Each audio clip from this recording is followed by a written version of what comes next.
الله وبركاته إن الحمد لله نحمده ونستعينه ونستغفره ونعوذ بالله من شرور أنفسنا ومن سيئات أعمالنا من يهده الله فلا مضل له ومن يضلل فلا هادي له أشهد أن لا إله إلا الله وحده لا شريك له وأشهد أن محمدا عبده ورسوله يا أيها الذين آمنوا اتقوا الله حق تقاته ولا تموتن إلا وأنتم مسلمون يا أيها الناس اتقوا ربكم الذي خلقكم من نفس واحدة وخلق منها زوجها وبث منهما رجالا كثيرا ونساء واتقوا الله الذي تساءلون به والأرحام إن الله كان عليكم رقيبا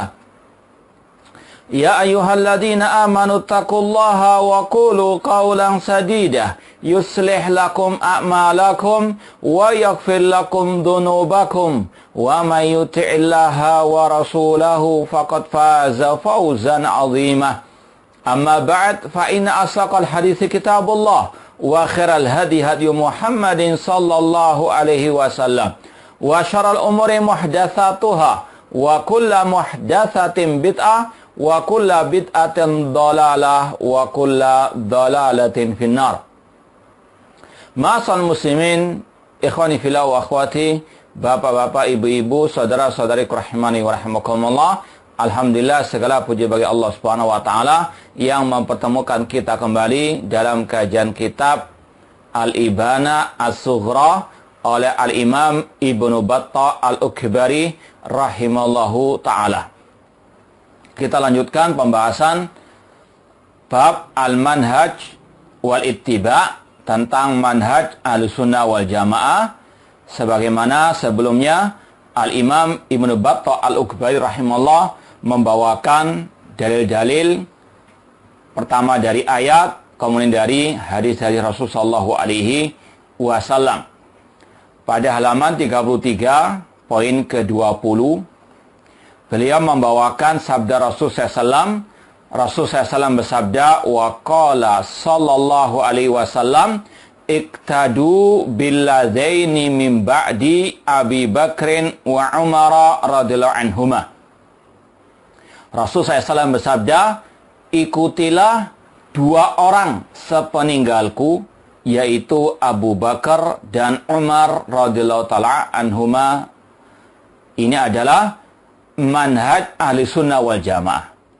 Ini adalah manhajnya dakwah salafiyah atau as-salafiyin, yaitu berpegang teguh dengan Al-Quran dan sunnah yang sahihah dengan pemahaman para sahabat Ar-Rasul sallallahu alaihi wasallam. Jadi kalau kita mau petik pelajaran dari sabda Rasul ini yang diriwayatkan oleh Imam Tirmidzi dan disahihkan oleh Syekh Al-Albani rahimahullah ta'ala. Pelajaran pertama dari hadis ini, yang pertama, wajibnya ittiba'us sahabah. Wajibnya mengikuti pemahaman, metode, jejak, petunjuk para sahabat Ar-Rasul sallallahu alaihi wasallam, dan di antaranya Abu Bakar wa Umar radhiyallahu ta'ala anhuma. Ini mirip dengan sabda Rasul SAW, alaikum bisunnati wa sunnatil khulafa ar-rasyidin. Hadis ini dibawakan oleh Al-Imam Ibnu Battah Al-Ukbari rahimahullah untuk menjelaskan kepada kita tentang inilah manhaj yang benar dalam beragama.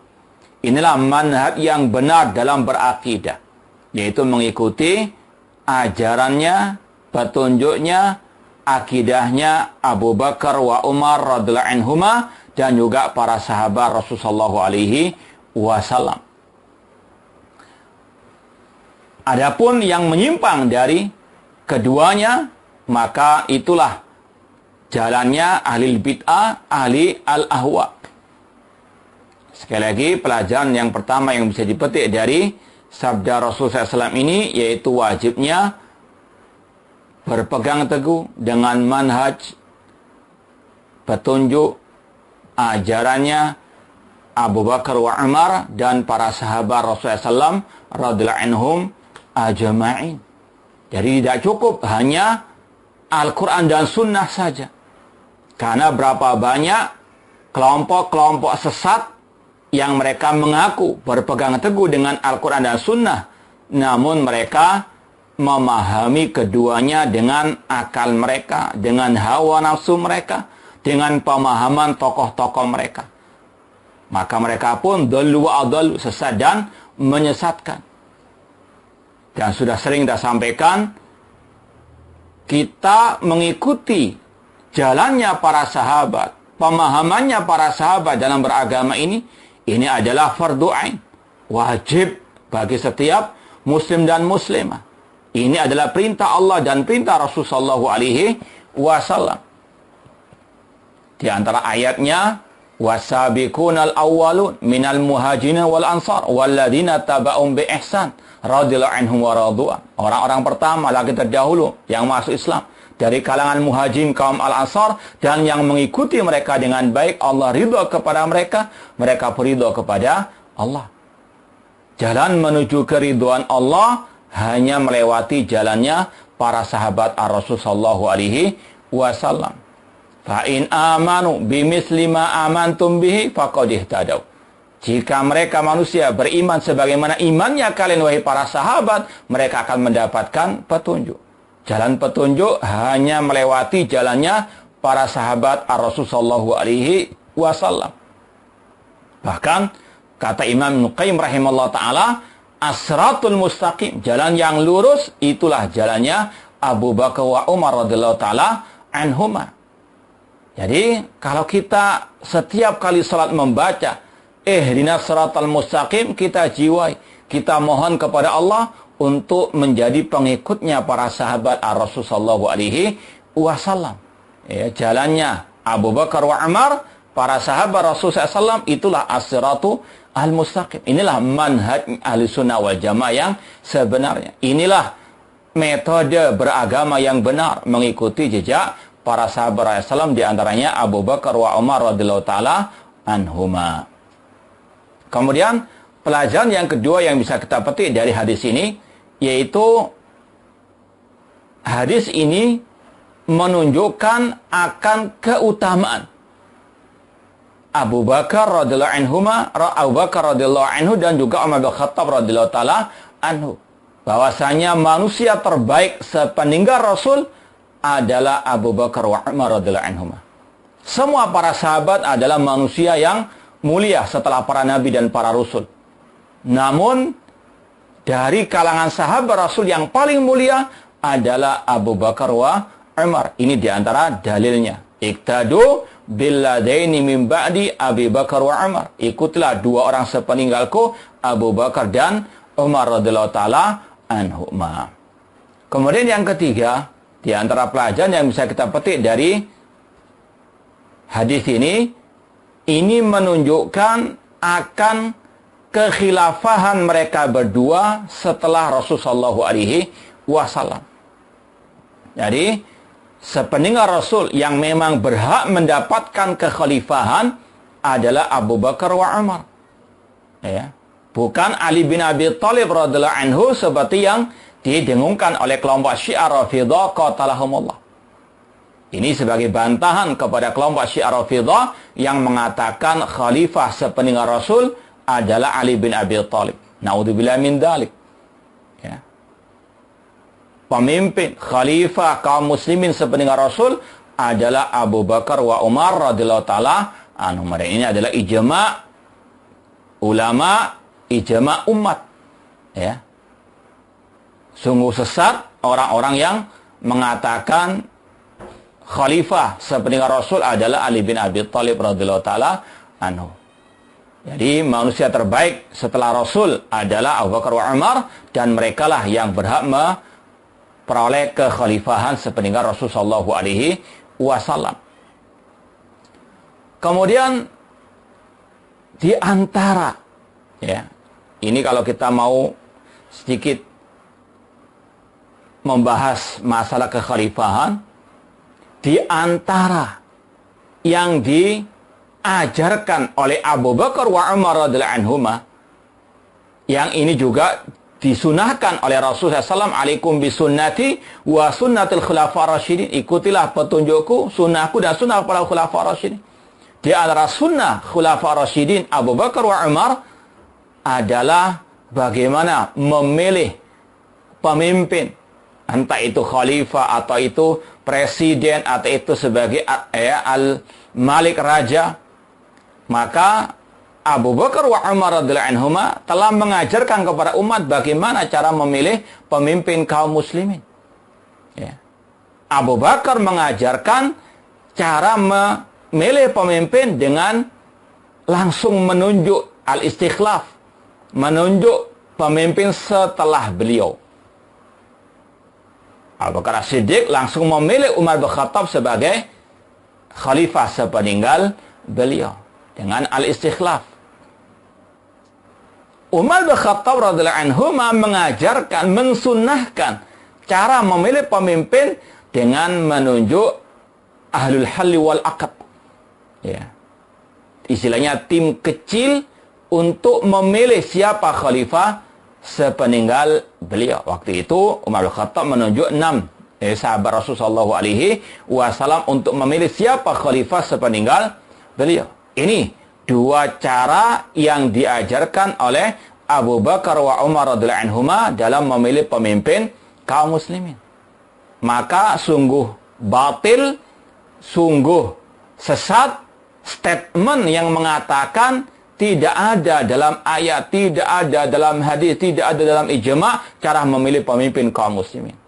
Ini pernah kita baca dari tulisan seorang ustadz senior, ya, namun jahil terhadap sunnah khulafa rasyidin.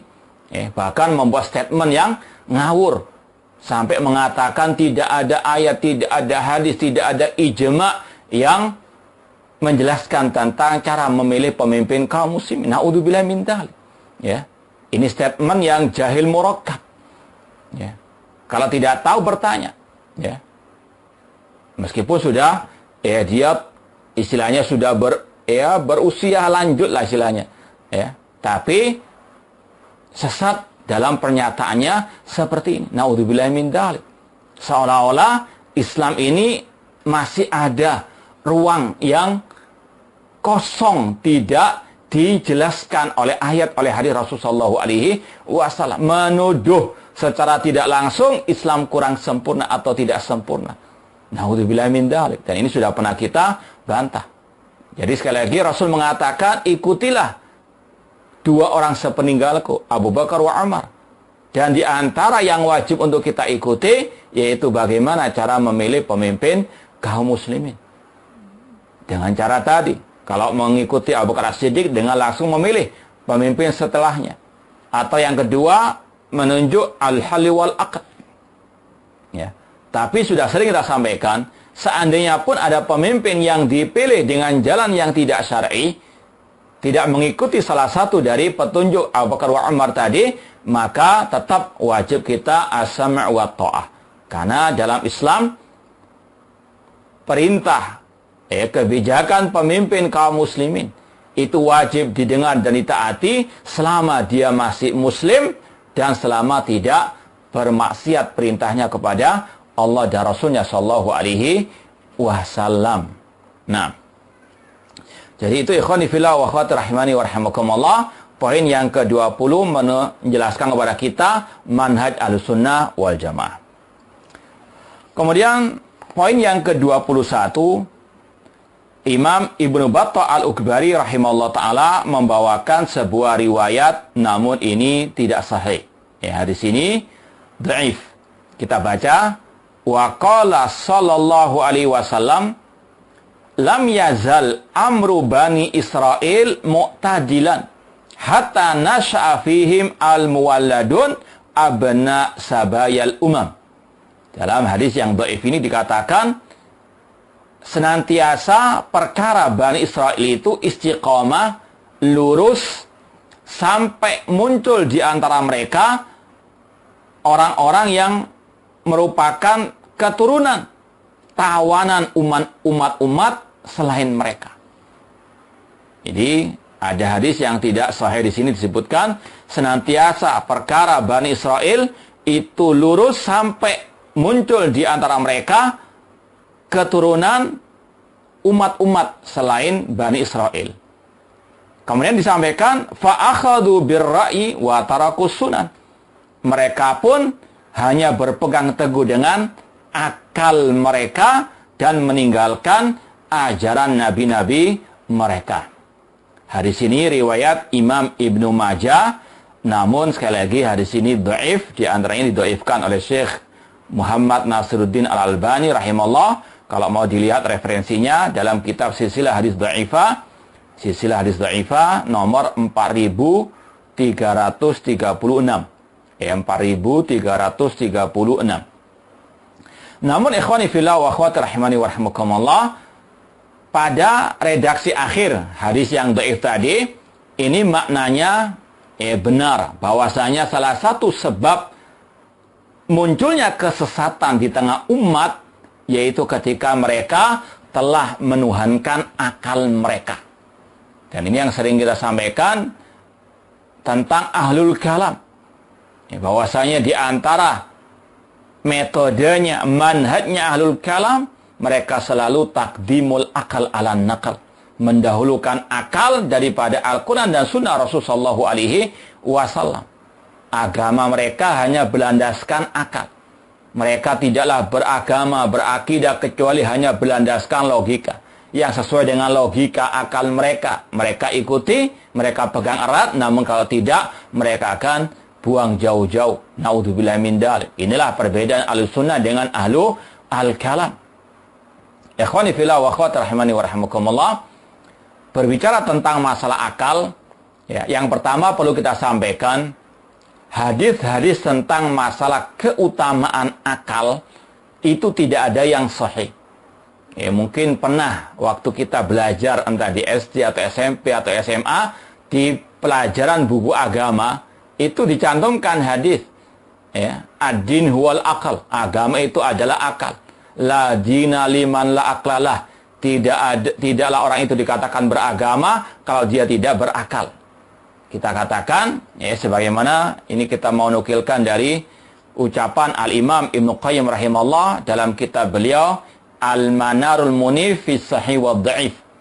Ini salah satu karya Al-Imam Ibnu Qayyim rahimahullah ta'ala yang berkaitan dengan hadis-hadis di antaranya yang tidak sahih. Pada halaman 49, halaman 49 ada sebuah pasal, sebuah bab, wa minha ahaditsul akal kulluha kadhib. Kata Imam Ibnu Qayyim rahimahullah, semua hadis-hadis tentang akal atau tentang keutamaan akal semuanya kadhib, semuanya dusta. Saya ulangi lagi, Imam Ibnu Qayyim rahimahullah berkata dalam kitab beliau Al-Manarul Munif fi Sahih wa Dhaif, bahwasanya ahaditsul akli kulluha kadhib.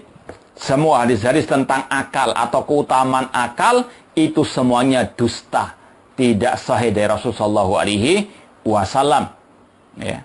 Di antaranya ada hadis yang menyatakan lama khalaqallahul aqla qala lahu akbil fa akbala. Ketika Allah menciptakan akal, Allah berkata kepadanya, kemarilah, maka dia pun menghadap kepada Allah. Tsumma qala lahu adbir fa adbara. Kemudian Allah berkata kepadanya, pergilah, maka dia pun pergi. Faqala ma khalaqtu khalqan akrama alayya minka. Kemudian dikatakan dalam hadis yang dusta, yang palsu ataupun yang tidak sahih ini, Allah berfirman, tidaklah aku menciptakan sebuah makhluk yang lebih mulia di sisiku daripada dirimu wahai akal. Bika akhud wa bika u'ti. Namun sekali lagi, ini kata Imam Ibnu Qayyim rahimahullah, hadis yang dhaif ataupun yang dusta, tidak sahih dari Rasulullah sallallahu alaihi wasallam. Kemudian sering kita sampaikan juga dalam kajian-kajian kita, Ahlussunnah wal Jamaah dalam segala hal itu pertengahan. Ini juga membantah orang yang mengatakan, bagaimana dengan banyaknya ayat-ayat Al-Quran untuk kita menggunakan akal. Maka kita katakan Ahlus Sunnah wal Jamaah dalam segala hal wasat. Wa kadzalika ja'alnakum ummatan wasata. Demikianlah kami jadikan kalian umat yang pertengahan. Ahlus Sunnah pertengahan di antara semua kelompok-kelompok yang sesat. Di antaranya Ahlus Sunnah pertengahan di antara kelompok Ahlul Kalam, para penuhan akal, dan di antara kelompok yang menanggalkan akal mereka, alias yang tidak berakal sama sekali. Ya. Contoh, ya, di sini Ahlus Sunnah wal Jamaah pertengahan. Ahlul Kalam, mereka menjadikan akal sebagai tolak ukur segala-galanya. Ya. Ahlus Sunnah mengatakan akal itu sebagaimana anggota tubuh kita. Sebagaimana panca indera kita, mata kita ada keterbatasan. Ya, telinga kita ada keterbatasan. Mulut kita, semua anggota tubuh kita ada keterbatasan. Itulah akal juga. Akal ada keterbatasan, maka akal tidak boleh dijadikan tolak ukur segala-galanya. Akal ada batasannya. Ya. Seperti yang sudah sering kita contohkan. Jangankan untuk memikirkan, membagaimanakan tentang zat Allah, sifat Allah. Ya. Tentang roh yang ada dalam dirinya saja akal tidak bisa menembusnya. Yas'alunaka 'anir ruh, qulir ruhu min amri rabbi wa ma utitu minal ilmi illa qalila. Ya, akal ada keterbatasannya. Maka Ahlus Sunnah wal Jamaah mengatakan akal itu bermanfaat. Ya, akal itu boleh digunakan selama tidak menentang firman Allah, sabda Rasulullah SAW. Ya. Ahlus Sunnah wal Jamaah pertengahan. Tidak menanggalkan akal, tidak pula menuhankan akal. Tapi menempatkan akal pada tempatnya. Masalah tadi, sifat-sifat Allah. Maka akal cukup tunduk kepada firman Allah, sabda Rasulullah SAW.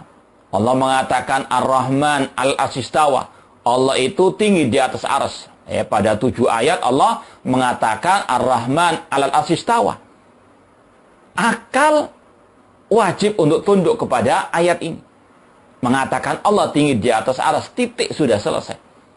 Tidak boleh kemudian takwil dengan akal. Wah, kalau Allah dikatakan tinggi di atas arsy berarti Allah butuh kepada arsy. Ini adalah al-aqlaniyun, orang yang menuhankan akal, ngeyel.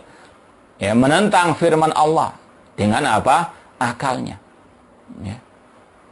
Dan inilah salah satu yang diajarkan oleh iblis laknatullah alaih, yaitu mengajarkan manhaj menuhankan akal. Kata para ulama, makhluk yang pertama kali menentang firman Allah dengan akalnya adalah iblis. Iblis ketika diperintah untuk sujud kepada Adam, dia mengatakan, ana khairun minhu, khalaqtani min narin wa khalaqtahu min tin.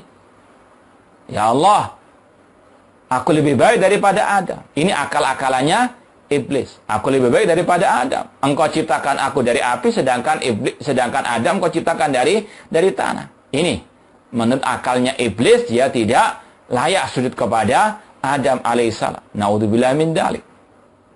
Maka seorang muslim wajib menjauh dari manhajnya iblis seperti ini, yaitu beragama dengan berlandaskan akal semata. Ya. Ahlus Sunnah wal Jamaah menggunakan akal kalau tidak bertentangan dengan nakal Al-Quran dan Sunnah Rasulullah SAW. Ya. Makanya kadang para ulama ketika menyampaikan, misalnya tentang masalah akidah, disebutkan dalilnya dari ayat, dari hadis, ya, terkadang juga dalil akal. Ya. Seperti tentang ketinggian Allah Subhanahu wa taala. Ya. Secara akal, ya, kalau secara ayat hadis kata para ulama ribuan dalil tentang ketinggian Allah. Dan itu tidak bertentangan dengan akal. Ya. Allah wal ali. Ya. Jadi sekali lagi, akal bisa digunakan untuk mendukung Al-Quran dan Sunnah Rasulullah SAW. Jadi sekali lagi, Ahlus Sunnah pertengahan di antara kelompok yang menuhankan akal dan yang menanggalkan akal. Ada kelompok yang menanggalkan akal, nggak mau memakai akalnya, meskipun pada waktu itu memang dibolehkan menggunakan akal. Seperti misalnya manusia-manusia yang menyembah berhala, menyembah patung. Tidakkah dia berpikir dengan akalnya? Patung itu dibuat oleh diri sendiri, ya, nggak bisa berbuat apa-apa. Kenapa kok disembah? Kenapa kok diibadahi? Naudzubillah min dzalik. Demikian pula manusia yang punya akal sehat tidak mungkin dia mau meminta-minta kepada manusia yang telah meninggal dunia, meskipun dia seorang wali, meskipun dia seorang nabi. Karena menurut akal yang sehat, manusia yang sudah mati dia tidak bisa berbuat apa-apa. Jangankan untuk membantu yang masih hidup, dia sendiri butuh apa? Dibantu. Orang yang telah meninggal dunia, sebagaimana keadaan Nabi ketika meninggal dunia. Siapa yang menyemayamkan Nabi? Para sahabat Rasulullah SAW.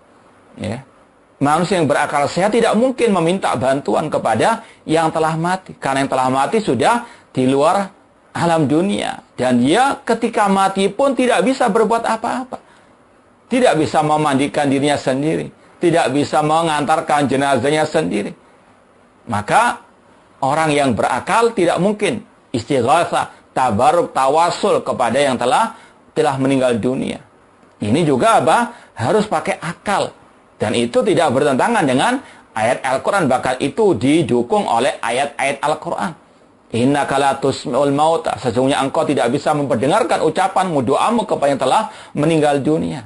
Itu ahli sunnah wal jamaah, pertengahan, menempatkan akal pada tempatnya, tidak melebih-lebihkannya sebagaimana kelompok ahli kalam, ataupun seperti orang-orang yang tadi menyembah patung-patung berhala, menyembah pohon keramat, ataupun menyembah kuburan keramat, atau minta-minta kepada wali yang telah mati. Pertengahan dalam segala hal. Makanya Allah mengatakan, afala taqilun, tidakkah kalian berpikir? Yaitu tadi, berpikir menggunakan akal yang tidak bertentangan dengan Al-Quran dan Sunnah Rasulullah SAW. Di antaranya akal itu digunakan untuk mentauhidkan Allah Subhanahu wa Ta'ala. Makanya dalam banyak ayat Allah Subhanahu wa Ta'ala menyebutkan tentang penciptaan alam semesta ini, untuk kita berpikir. Rabbus samawati wal ardi wa ma bainahuma. Allah Rabb langit dan bumi dan apa yang di antara keduanya. Tauhid rububiyah. Ketika akal sampai kepada hal ini, maka itu akan mengantarkannya kepada fa'budhu.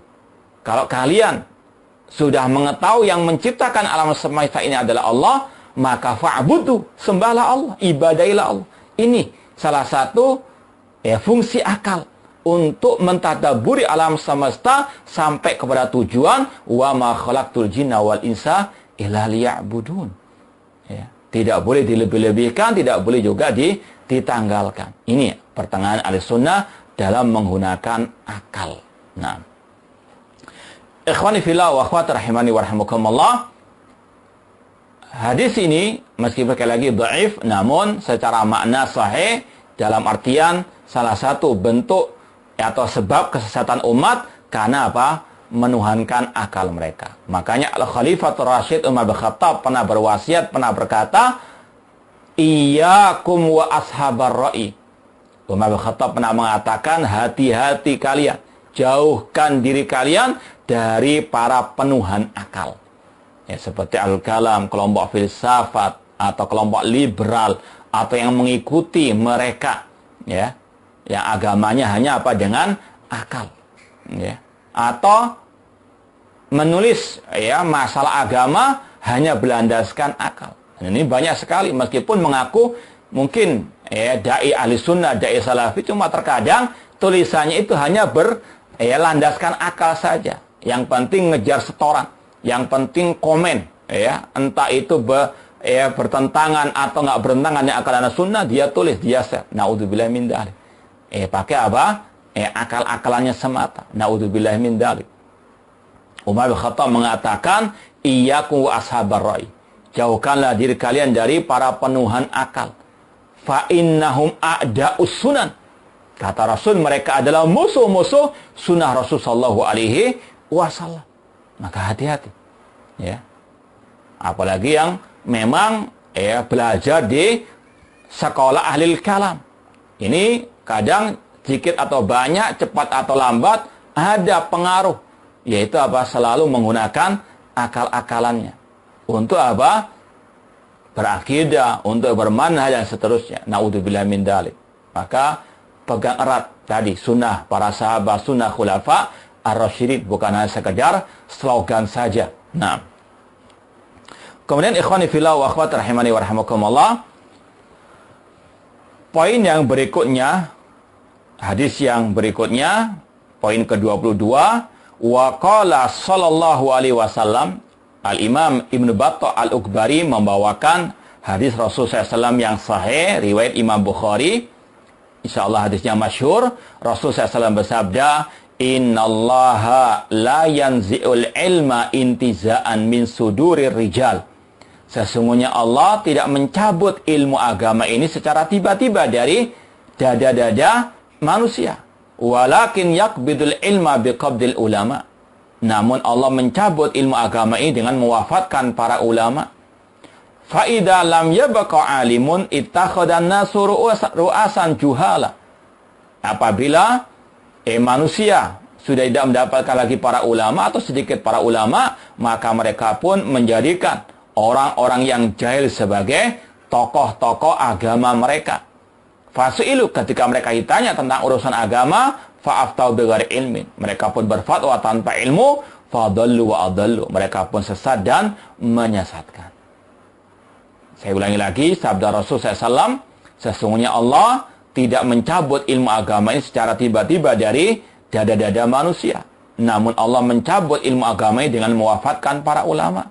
Jika sudah tidak tersisa ulama, maka manusia mengambil orang-orang yang jahil sebagai tokoh agama mereka. Ketika ditanya tentang urusan agama, mereka berfatwa tanpa ilmu, dan mereka pun sesat serta menyesatkan. Na'udzubillah min dzalik. Apa kaitan hadis ini dengan masalah manhaj? Ini sangat erat sekali. Bahwasanya di antara manhaj Ahlussunnah wal Jamaah yang pertama, tidak boleh berfatwa, tidak boleh. Jadi kalau kita ambil pelajaran dari hadis ini, yang pertama, haramnya berfatwa tanpa ahli ilmu. Ini juga berkaitan dengan tadi yang kita bahas.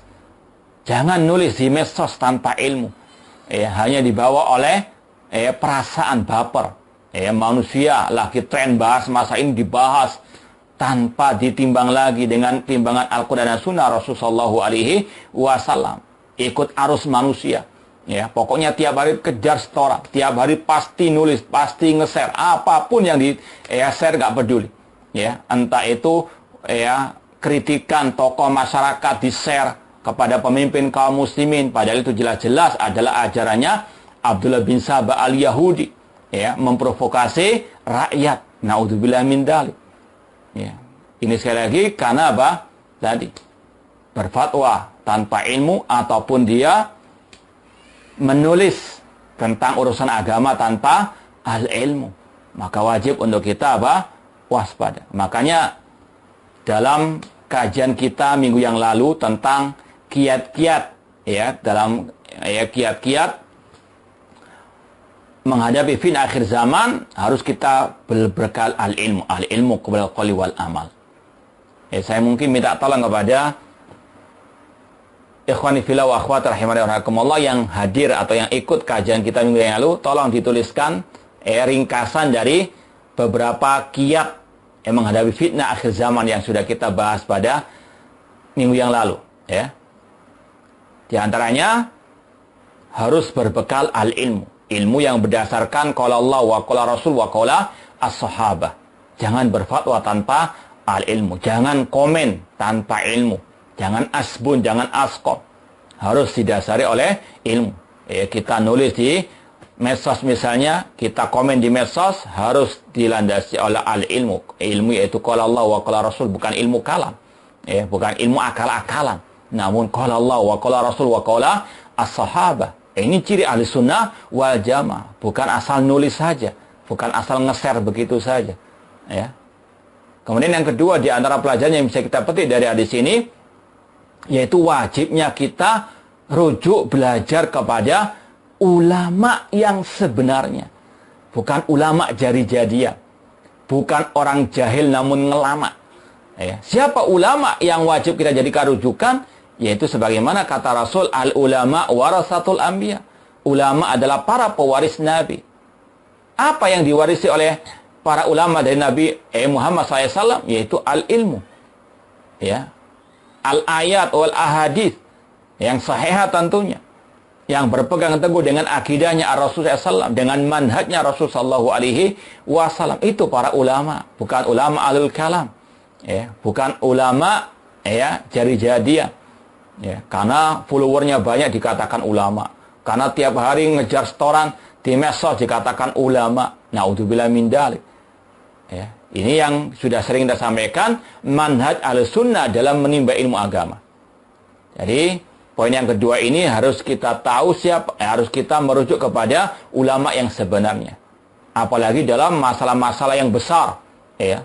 Contoh masalah kafir mengkafirkan person dari orang muslim misalnya yang jatuh ke dalam pembatal keislaman, apakah langsung dikafirkan? Kalau para ulama, kata Imam Al-Qurtubi, wa tawaqqafal fuhul. Ya, para ulama saja itu berhati-hati, nggak sembrono menvonis si fulan, si C, si B itu kafir. Ya, ulama saja berhati-hati. Namun itulah bedanya ulama dengan yang lama. Kalau ngelama langsung saja kafir dan seterusnya tanpa merujuk kepada para al-ulama. Fas'alu ala dzikri in kuntum la ta'lamun. Ada sedikit masalah besar, langsung komen, nulis di medsos. Ya, ini sekali lagi bedanya ulama dengan ngelama. Fas'alu ala dzikri in kuntum la ta'lamun. Allah mengatakan, wa idza ja'ahum amrun minal amni awil khaufi adza'u bi walau raddu ila rasul wa ila ulil amri minhum la alimahu alladziina yastanbitunahu minhum. Apabila datang kepada orang-orang munafikin berita tentang ketakutan, keamanan, atau stabilitas nasional, orang-orang munafik langsung menyebarkannya, langsung nge-share. Ya, itu ciri orang munafik. Ya, tidak ta'ani, tidak berhati-hati. Ya. Kata Allah, adapun orang beriman, kata Allah, apabila dikembalikan kepada Rasul, apabila dikembalikan kepada ulil amri, kata Imam Qurtubi, kepada al-umara. Sekali lagi, ini adalah atau ulama wal umara. Bahwasanya inilah bedanya ngelama dengan al-ulama. Kalau ulama, sekali lagi berhati-hati. Kemudian Ahlussunnah wal Jamaah selalu rujuk kepada para al-ulama. Bukan langsung menvonis kafir orang perorangan dari individu kaum muslimin. Ikhwani fillah wa akhwati rahimani wa rahmakumullah. Kemudian yang ketiga, dari pelajaran hadis ini bahwasanya kita wajib menjauh dari ulama as-su. Dari ulama ahli bid'ah. Karena dikhawatirkan dhallu adallu, akan sesat dan menyesatkan. Makanya belajar ilmu agama itu, kata para ulama, dari orang yang akidahnya sahihah dan manhajnya salim, kemudian dia berkompeten dalam ilmu agama.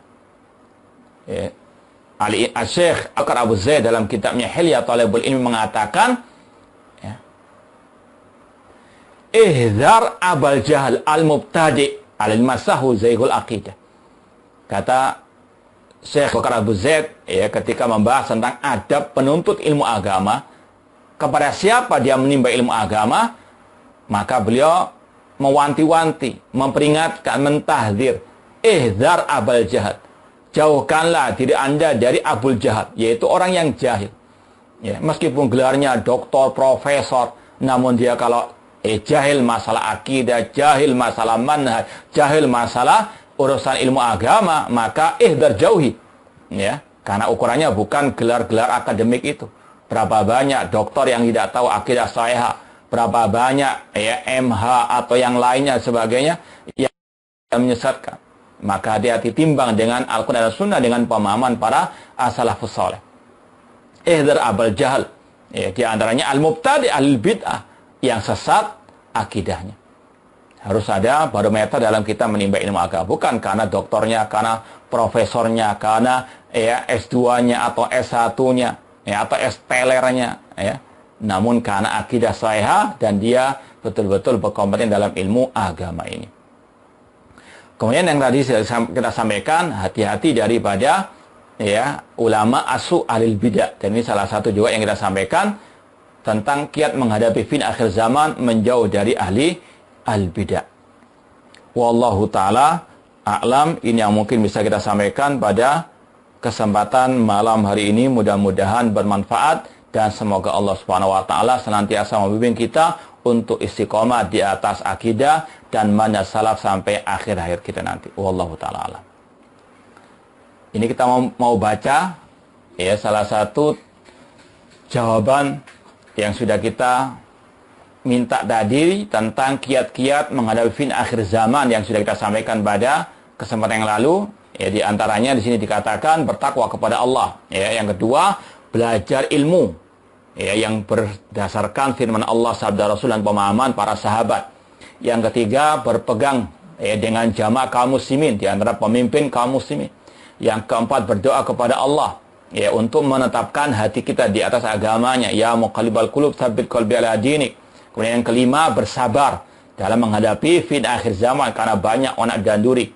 Yang keenam, mengikhlaskan ibadah kepada Allah. Karena Rasul menjelaskan dalam hadis yang sudah kita bahas minggu yang lalu, orang itu menyimpang, bisa murtad juga kalau dia menjual agamanya untuk membagikan urusan yang tidak ikhlas. Yang ketujuh, berhati-hati dalam segala hal. Kemudian yang kedelapan, menjualil bid'ah. Yang kesembilan, berpegang teguh dengan Al-Quran dan Sunnah dengan pemahaman para as-salafus saleh. Ya, kalau mau ditambahkan lagi yang ke-10, yaitu berteman dengan teman yang baik, yang di atas akidah shahihah, yang rajin belajar ilmu agama, yang dia juga di atas manhaj yang as-salim, yang benar. Jazakumullah khairan. Ini dari Bahruddin Riqi. Jazakallah khairan.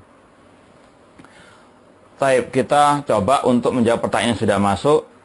Ya, ini ada pertanyaan, gimana dalam keadaan sulit seperti sekarang ini hukum kita menerima bantuan dari Yayasan Harokah yang kita diminta untuk datang ke kantornya dahulu sebelum diberikan bantuan tersebut. Saya khawatir akan ada bayat-bayat seperti keadaan mereka.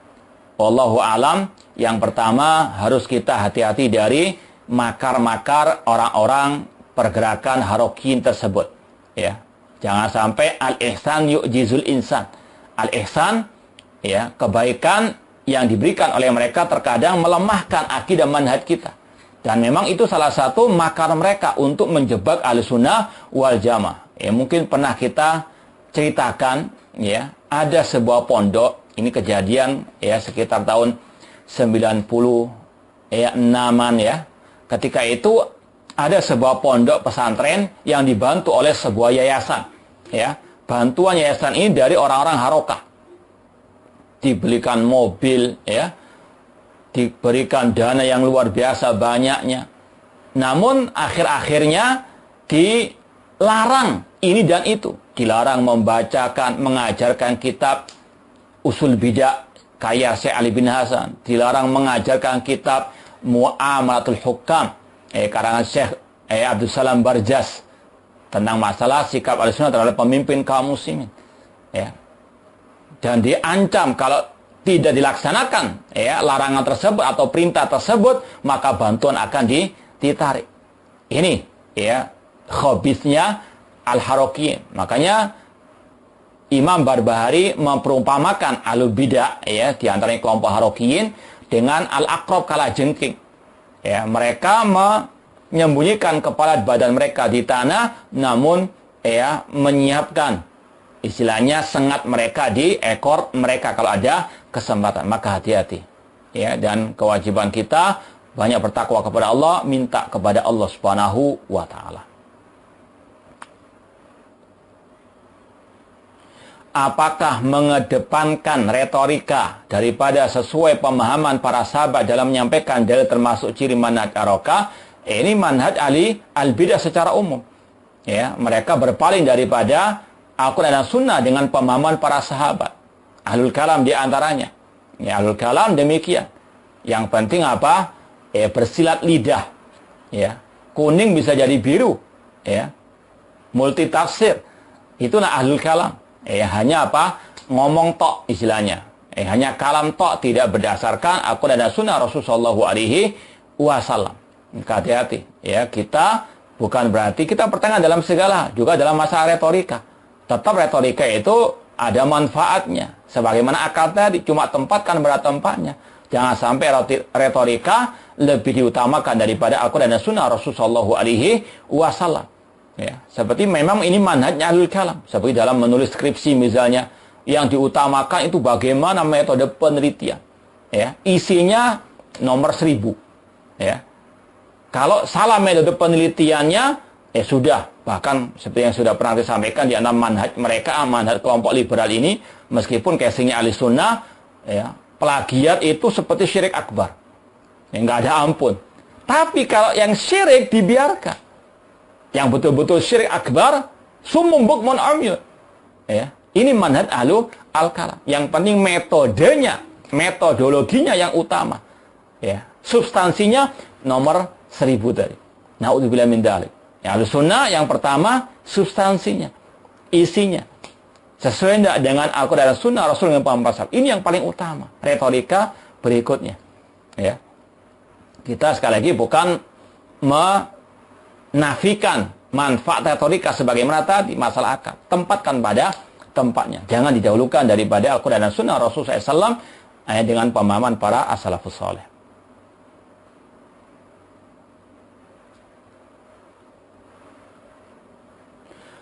Bagaimana cara mengingatkan diri pribadi kepada kematian? Ya, di antaranya dengan fazurul kubur.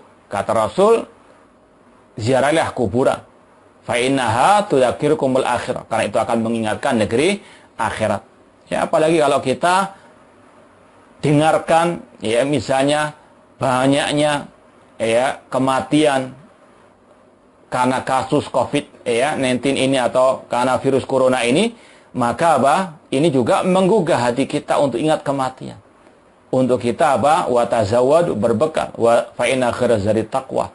Semoga Allah Subhanahu wa taala menjadikan kematian kita husnul khatimah. Apakah hadis nomor 22 itu sahih? Ya, sudah kita sampaikan. Itu hadis riwayat Imam Bukhari. Itu dalam Sahih Al-Bukhari. Innallaha la yantazil ilma intiza'an. Allah enggak mencabut ilmu agama secara tiba-tiba. Itu hadisnya saya sudah itu sampaikan tadi riwayat Imam Bukhari. Jazakallah. Ya, untuk mengatur kehamilan itu tidak dilarang, ya. Yang dilarang itu membatasi kelahiran. Ya. Jadi untuk pengaturan dibolehkan karena mungkin baru hamil atau baru melahirkan kemudian diatur jaraknya. Ya, misalnya 2 tahun.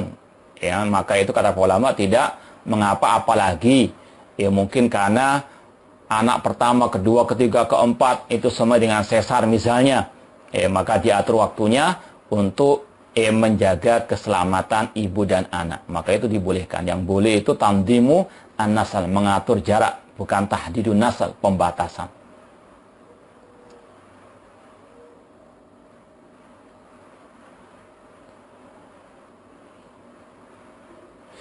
Ya, intinya sudah kita sampaikan tadi, hati-hati dengan makar-makar kelompok harokah. Terkadang kita dipersilahkan ngajari tempat mereka, padahal tujuan mereka untuk mempengaruhi kita atau mempengaruhi jamaah kita. Maka harus waspada, tinggalkan mereka. Ustadz, untuk yang 10 tadi, maksudnya 10 kiat menghadapi fitnah, apa tambahannya Ustadz? Yaitu tadi, berteman dengan teman yang baik. Bersahabat dengan sahabat yang memiliki akidah shahihah, memiliki manhaj yang selamat, ya, tidak plin-plan, tidak mincela-mincli, tidak bunglon, ya, berakhlakul karimah yang betul-betul, ya, bukan akhlak Abdullah bin Sabah atau Abdullah bin Ubay. Ini 10 tadi itu bukan pembatasan, ya, itu hanya beberapa kiat saja. Kalau mau, sudah pernah kita sampaikan atau minggu yang lalu sudah kita sampaikan referensinya, di antaranya yang ditulis oleh Syekh Sulaiman Ar-Ruhaili. Itu banyak sekali kiat-kiat menghadapi fitnah akhir zaman dan yang lainnya.